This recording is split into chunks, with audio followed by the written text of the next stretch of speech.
মানে আমি ঠিক জানি না, মানে চেয়ার গুলোতেই মনে হয় সমস্যা আছে। এই চেয়ার গুলোতে আসলে একবার বসে দেখা দরকার যে চেয়ারটার সমস্যা আসলে কি হয়। চেয়ার গুলোতে বসলেই এই ধরনের কথা বলতে হবে।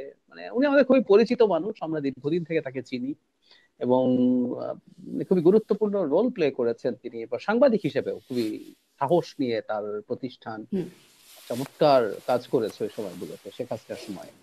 তো উনি যেটা বললেন এটা খুব টিপিক্যাল একটা সরকারি দলের কথা, যেটা আমরা ডক্টর ইউনূসের সরকারের মতো সরকারের কাছ থেকে expect করি না। বরং ডক্টর ইউনূসকে আমরা বহু সময় দেখেছি, তিনি বাংলাদেশে তো ইদানিং আর ইন্টারভিউ দিচ্ছেন না, আমাদের কয়েকজন সম্পাদককে ইন্টারভিউ দিয়েছিলেন, তিনি সেখানে অকপটে তার ফেইলিয়ারের কথা, ভুলের কথা, শেখার কথা, এখনো পেরে উঠছেন না, এসবই স্বীকার হুম। করছেন। এগুলো স্বীকার করা, বারবার বলছে, এগুলোই বেঞ্চমার্ক।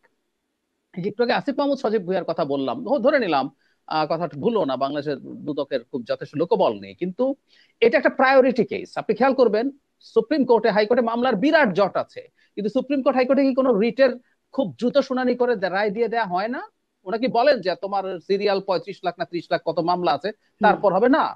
গুরুত্ব বিবেচনায় রিটকে প্রায়োরিটি দিয়ে হিয়ারিং করে রিটের শুনানি শেষ করে। হাইকোর্টে প্রচুর নজির আছে এরকম। ফুয়াদ ভাই রেগুলারলি কোর্টে যান, উনি আমার সাথে অনেক ভালো জানেন, আমরা বাইরে নিউজ দেখি এগুলো। তো তাই যদি হয়ে থাকে ঠিক একইভাবে যে একটা বেঞ্চমার্ক সৃষ্টি করার জন্য, আবারও হচ্ছে তদন্ত, আমি বলছি না উনি অপরাধ করেছেন, তাকে সোমোটো তার ওই অধিকার আছে, আমি আইন পড়ে দেখেছি খুব ভালো মতোই তার ওই অধিকার হুম। আছে।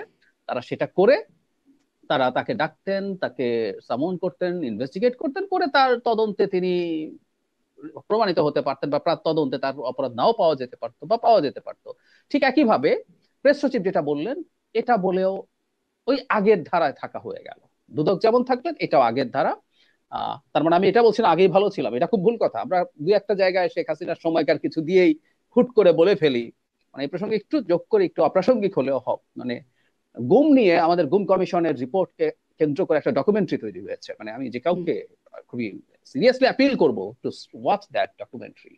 তো যারা কেউ কেউ বলে ফেলেন যে আগেই ভালো ছিলাম টাইপের কথা, তাহলে তারা বুঝবেন তারা কি বলছেন। কিন্তু এই আচরণগুলো আমরা দেখতে চাই না। মানে আমরা শেখ হাসিনার সময়কার ঘটার যতগুলো ঘটনা আছে সেগুলো একবার দুবারও না হওয়া উচিত হবে, বিশেষ করে প্রেস সচিবের মতো জায়গা থেকে স্বীকার করা হচ্ছে আমরা ব্যবস্থা নিচ্ছি, আমরা ঠিক, মানে আমরা তলিয়ে দেখছি, যত যাই হোক না একদম ঢালাও ভাবে। এবং ওখানেই বসে আমার মনে আছে জনাব নূর খান লিটন, এই মানুষটাকে আমরা দীর্ঘদিন শেখ হাসিনার সময় মানবাধিকার নিয়ে অত্যন্ত সাহসিকতার সাথে কাজ করে যেতে দেখেছি। তো তিনি যেটা বলছেন রাইটলি, যে আমি অসুস্থ বোধ করছি এই প্রেস সচিবের মন্তব্য শুনে। হুম। তো এটা অসুস্থ বোধ করার মতোই ব্যাপার। আবারও বলছি, কারণ ওই যে এক্সপেকটেশনের কথা ফুয়াদ ভাই বলছেন, আসলে এক্সপেকটেশন তো ইজ ভেরি হাই, কিন্তু এটা খুব হাই এক্সপেকটেশনেরও ব্যাপার না। সিম্পল, আপনি একটা সরকার চালাতে এসেছেন, আপনি অনেক জটিলতা, অনেক সংকটের মধ্যে দিয়ে চালাচ্ছেন। আমাদের এই সবকিছুর মধ্যে যতদূর সময় আমরা চেষ্টা করছি, এর মধ্যে ভুল ভ্রান্তি হচ্ছে, এগুলো বলা এত সমস্যার কিছু নাই, বরং মানুষ এগুলো পছন্দ করে, এটুকু তো তাদের বুঝতে হবে। এটা একটা বেঞ্চমার্ক হতো ভবিষ্যতের সরকারের জন্য, যে তুমি গায়ের জোরে কোনো কিছু অস্বীকার করছো না।